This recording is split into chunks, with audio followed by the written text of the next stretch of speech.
বর্ষাকালে ভাইরাল জ্বর ও ডায়রিয়া থেকে বাঁচতে সাধারণ মানুষকে সতর্ক থাকার পরামর্শ দিলেন রাঁচির রিমস হাসপাতালের ম্যানেজিং মেম্বার তথা বাঘমুন্ডির বিশিষ্ট চিকিৎসক ডক্টর সি খান। বিশুদ্ধ জল পান, পরিষ্কার পরিচ্ছন্নতা বজায় রাখা এবং নিরাপদ খাবার খাওয়ার পরামর্শ দিয়েছেন তিনি। পাশাপাশি জ্বর বা ডায়রিয়ার উপসর্গ দেখা দিলে অবহেলা না করে দ্রুত চিকিৎসকের পরামর্শ নেওয়ার কথাও জানান। বাঘমুন্ডি থেকে সোমনাথ রায়ের রিপোর্ট, বিগ নিউজ বাংলা।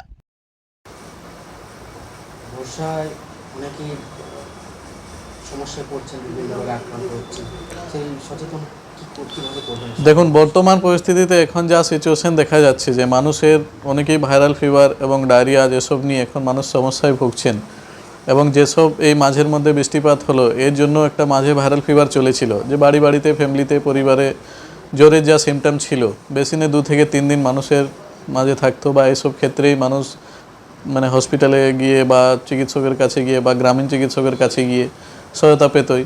তো আমি একটাই বার্তা দিতে চাইছি বাঘমুন্ডিবাসীকে বা মানুষকে, যে আপনারা একটু সচেতন থেকে নিয়ে, বা এখন যা ভাইরাল ফিভার চলছে বাড়িতে থাকুন, সুস্থ থাকুন, জলে না ভিজুন। এবং ডায়রিয়া সম্বন্ধে 2-একটা কথা বলি। এই যে বাড়িতে যে সব মানে নদী নালা রয়েছে বা ওই জল থেকে আপনারা একটু সতর্কে থাকুন।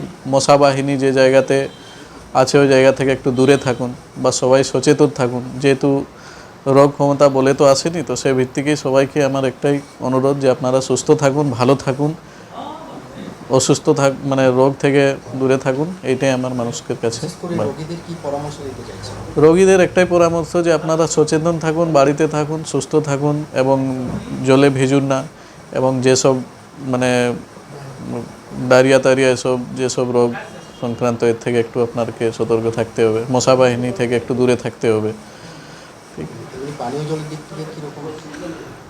পানীয় জল বলতে যেসব ফিল্টার জল ব্যবহার করুন, বা যেসব আমরা এখানে জল পাই এই জল থেকেই মানে ব্যবহার করে এগুলোকে ইউজ করুন। ঠিক, এটাই আমার অনুরোধ মানুষকে।